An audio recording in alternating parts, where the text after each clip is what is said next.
48,422। Hello everyone, welcome to my channel Ipsy Tipsy. আমি ইপসিতা। আজকে 6th March. আমার bike এখনো অব্দি চলেছে 48,422 কিলোমিটার। যে আমার সামনে আমার বাইক, এখন আমি যাচ্ছি সার্ভিস সেন্টারে সার্ভিসিং করাবো। কিছু কিছু প্রবলেম রয়েছে, যেমন সামনে অয়েল সিলটা কেটে গেছে, এখানে অয়েল সিলটা কেটে গেছে, হালকা করে অয়েল এখানে লিক করছে, এই সাইডেও অনেকটা অয়েল লিক করছে, আর এখানে ইঞ্জিন অয়েল লিকেজের যে প্রবলেমটা ওটা এখনো রয়েছে। এখানটা ইঞ্জিন অয়েল অনেকটা এখনো পড়েছে, ভেতরে যেখান থেকে লিক করছিল ওটা বন্ধ হয়ে গেছে।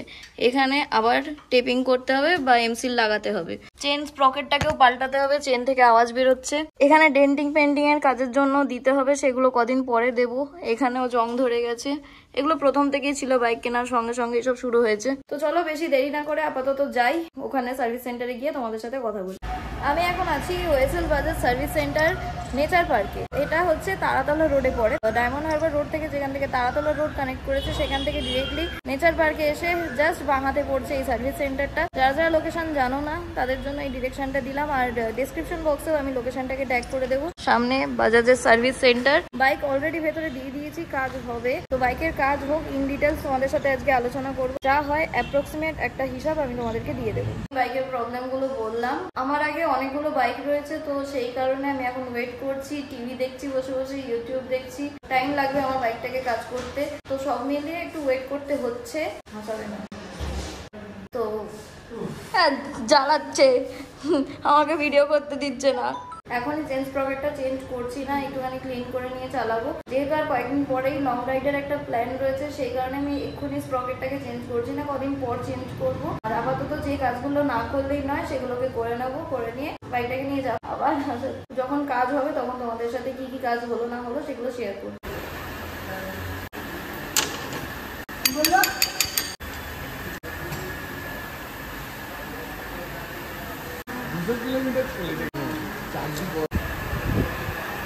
একটা ফোন করেছিল না,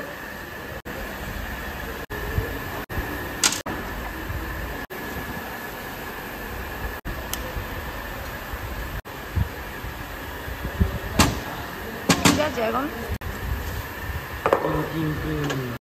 দুটো উইকেট, আর একটা উইকেট দে। তো এখানে দেখছো, এখানে অয়েল লিক করছিল, আমি এতদিন দেখিনি কতটা লিক করে গেছে। স্ক্র্যাচ হয়ে গেছে মনে হচ্ছে, নাকি হ্যাঁ রে হয়েছে মনে হচ্ছে।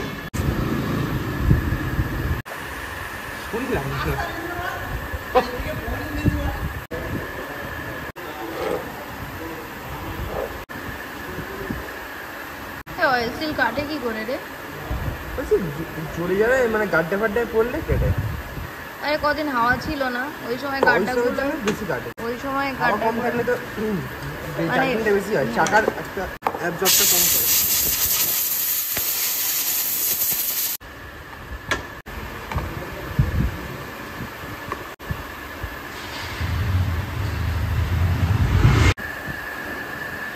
চুরি পড়বো না, আমার হবে না। তাহলে আমার মাঝে মাঝে লাগে, বিরাট পোড়া গন্ধ এটা।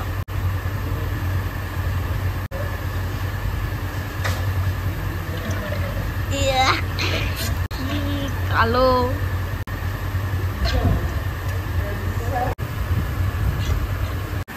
না, আমার প্রমোশন করে দিচ্ছে। তোর কাস্টমার বেশি এলে আমার লস। যদিও যারাই যা আসবে ববির কাছে আসবে না, ববি আমার বাইকের করবে অনলি, তাই তো ববি? ববির এত কাস্টমার ববি আর আমাকে পাত্তা দেয় না। না, সবাই খুব ভালো করে, ববিকে জ্বালাতে বেশ সুবিধা লাগে আমার, ওই জন্য ববির কাছে আসি আমি।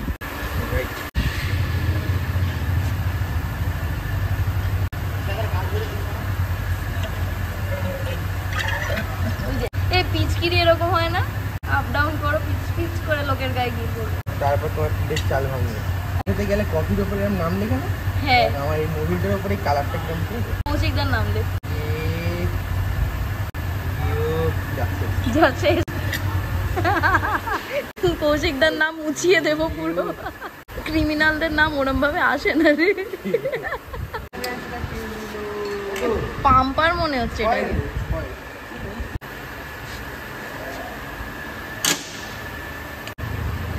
হাতটা ছুটে পড়ে গেল বলে, হাতটার উপরে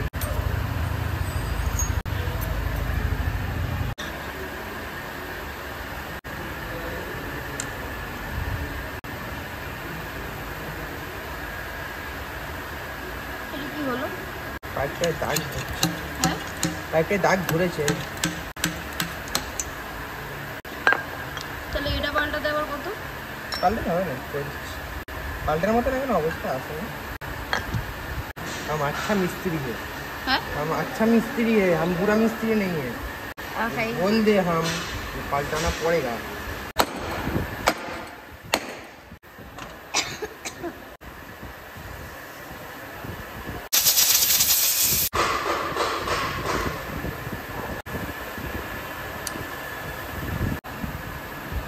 তো এই সকারটা কমপ্লিট হয়ে গেছে, মানে এই উইকেটটা ডান, সেকেন্ড উইকেটটা হবে এবার। তো এই পাইন মেজারটার করে মাপবো, এটা 1000 ml অবধি ধরে, কতটা বেরোয় দেখবো। 2000 কিলোমিটার হয়ে গেছে, এখন ইঞ্জিন অয়েল পাল্টাবো আমি। রেকমেন্ডেড আমার বাইকের জন্য 20W50 এর মধ্যে ঢোকাবো এখন। তো 2000 কিলোমিটার হয়ে গেছে, এখন ইঞ্জিন অয়েলটাকে চেঞ্জ করবো। যখন আবার ওই লং ট্রিপটায় বেরোবো তখন আরেকবার পাল্টে নেবো, সেটা কত কিলোমিটারই হোক না কেন। একবার ইঞ্জিন খারাপ হওয়ার পর থেকে আমি একদম কনসার্ন হয়ে গেছি।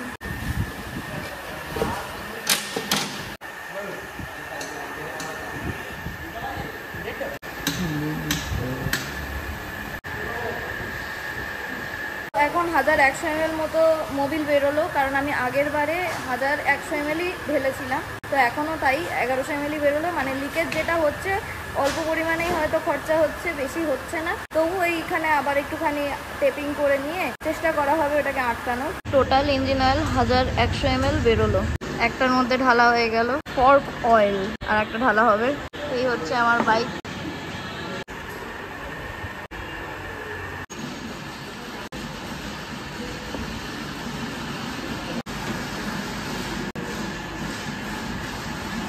Hey Siri, please don't capture Bobby.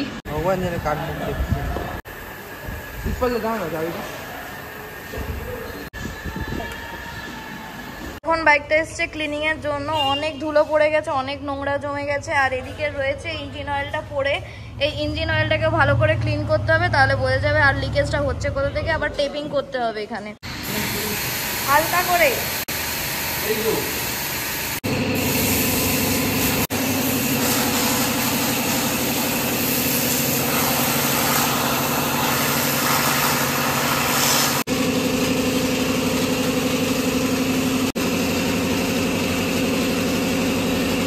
क्या करता है?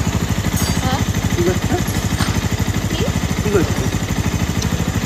ভিডিও। কেন?